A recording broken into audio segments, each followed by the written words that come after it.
These are some of my favorite movies of all time. I think that all of them are good movies, examples of some of the best that the film industry has to offer. But there's one movie that makes me have a hard time explaining to other people why I think that it is a masterpiece.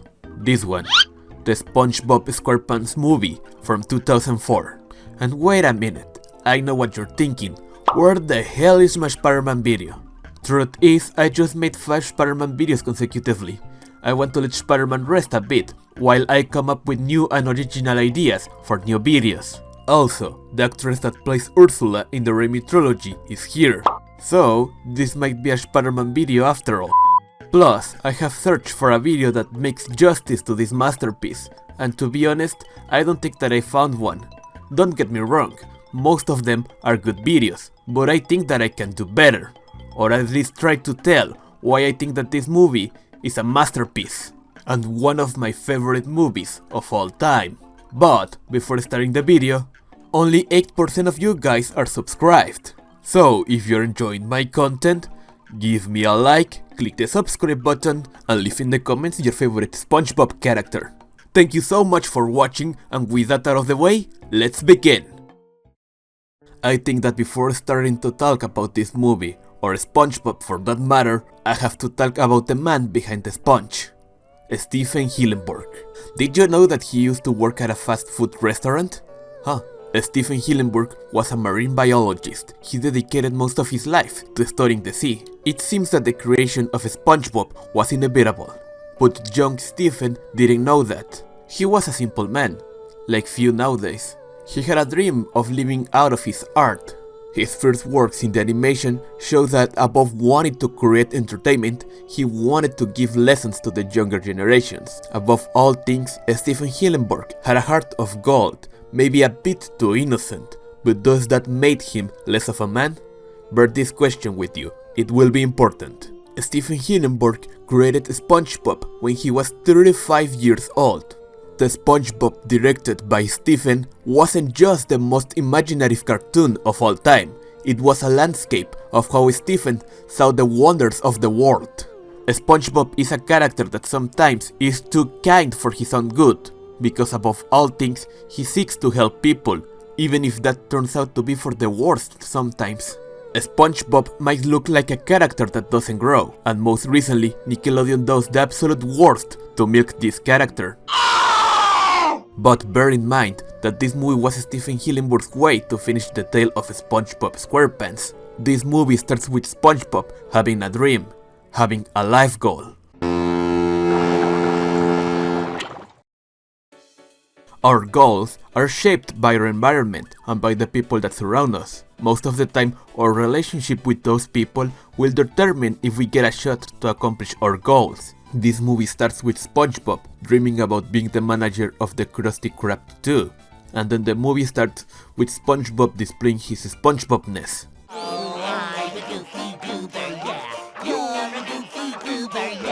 And because of that, he's perceived as not being man enough to be the manager.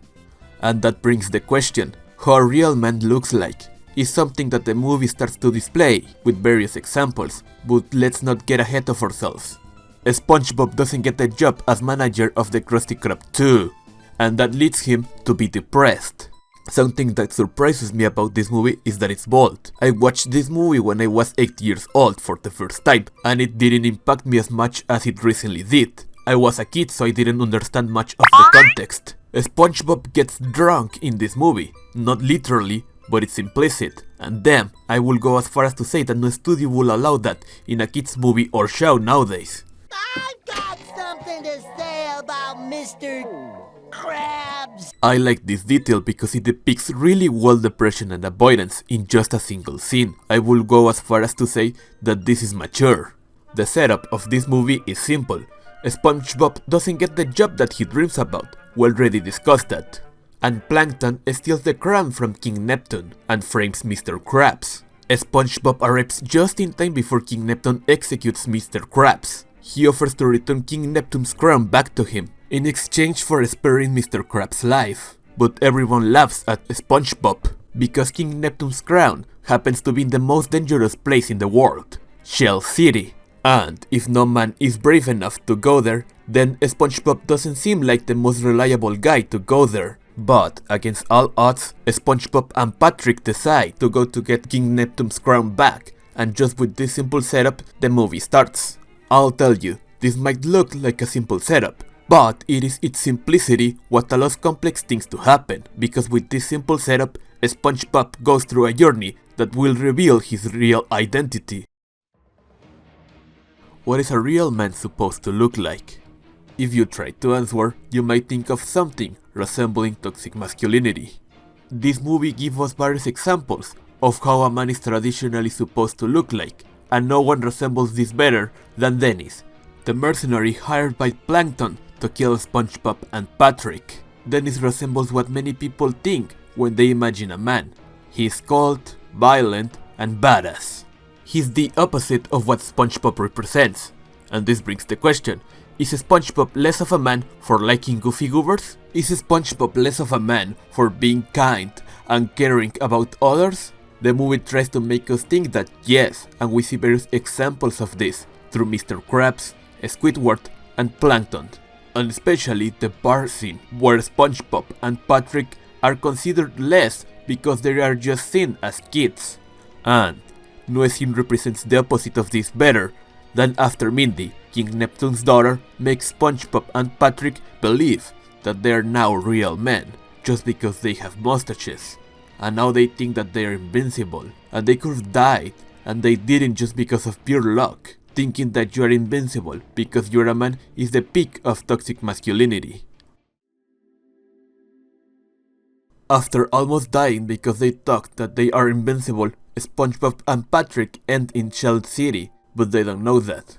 Imagine that you wake up in a place full of dead bodies and you know that you're next. Well, that is exactly what SpongeBob and Patrick felt in this scene. They knew that they were about to die. And you know what is the saddest thing of this? They weren't sad because they were about to die. They were sad because they couldn't live up to their word. Their biggest regret was not being able to be men of their word. But just then, when they were about to die, Shell City! Marine gifts and sundries. Crown! Neptune's crown! This is Shell City! just as this happened, they were okay with dying, but something bigger happened. They were able to accept who they are, and forgive themselves for not being perfect. I'm a goofy goober, yeah! You're a goofy goober, yeah! We're all goofy goobers, yeah! And you know something? This is perfect. You could end the movie right here. But the madman had bigger plans. He didn't want just to make a good movie. He wanted to make a perfect movie. A movie that had a lot of impact in so much people, as I'm about to tell you. So, in order to tell you why I think that this movie had such impact in my life, I think that I should tell you a bit about myself. So, this is a really vulnerable moment for me. Please don't laugh. I grew up poor. And not only that, but I was bullied since kindergarten. I've been a Spider-Man fan since I was a kid. When you grow up in a poor environment, you're more likely to get bullied in school. And so, I was bullied. Everyone around me told me that I should man up, that real men don't like Spider-Man. One time for Halloween, the teacher invited us to go to the school with a costume, so my mom made me this Spider-Man suit. Oh god, I wish that I still have that. And everyone laughed. Everyone laughed at me. And not only that, but a couple of kids decided to beat me. I grew up feeling ashamed of who I was. I thought that there was something wrong with me. Silly old me didn't know about Comic-Con. Nowadays that I'm in college, the fact that I like Spider-Man doesn't matter at all. Other people think that it's either cool or just don't care. But they don't go out of their way to make me feel less about it. And now I understand that. But the old me didn't understand it. In fact, there was a time where I straight up lied about who I was. I tried to be one of the cool kids. Oh god, why? It wasn't until rewatching this movie that I learned a valuable lesson. That, above all things that make me who I am, I'm a goofy goober! Masculinity is competence, masculinity is bravery, masculinity is accepting that you're not perfect, and even then, doing your best. Man up means facing your problems, even though you could die. SpongeBob might look like a kid, but inside, he is more man than any other character in this movie. King Neptune is someone that feels insecure of himself because he's balding, and because of that, he is abusive towards his subjects. Not really manly. Dennis is someone that kills for money. He has zero respect for the lives of others. Not really manly, rather psychopath. It takes more effort to empathize with your brothers. It takes more effort to stay positive no matter what. It takes more effort having your heart broken and even then doing the right thing. SpongeBob might not look like a man, but he is not only a good man, he is good at being a man. That's why the song "I'm a Goofy Goober" is the perfect way to end the movie.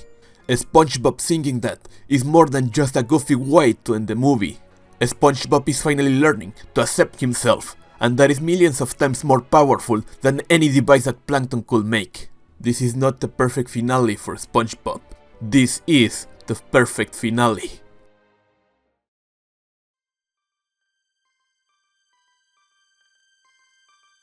Did you know that Stephen Hillenburg won a Mackay Award and he was so shy, or rather humble, that Tom Kenny, SpongeBob's voice, received the prize in his place?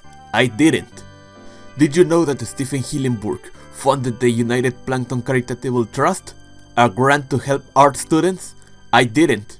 Stephen helped a lot of people in different ways. Stephen Hillenburg was more than just a man, more than just a legend. He was the number one. Stephen didn't have a single ounce of ego in his character, despite creating something bigger than life. He knew what he was, a good man, someone that lives to make the world a better place. Stephen showed that it was okay to be goofy at times, that there was nothing wrong with me liking Spider-Man. Stephen showed to the world that sometimes being the kid inside of you is nothing to be ashamed of, but rather something to show, because that is the spark inside of you with the potential to change the world. Rest in peace, Stephen. You were more than just a man. You are my hero, and you are the number one.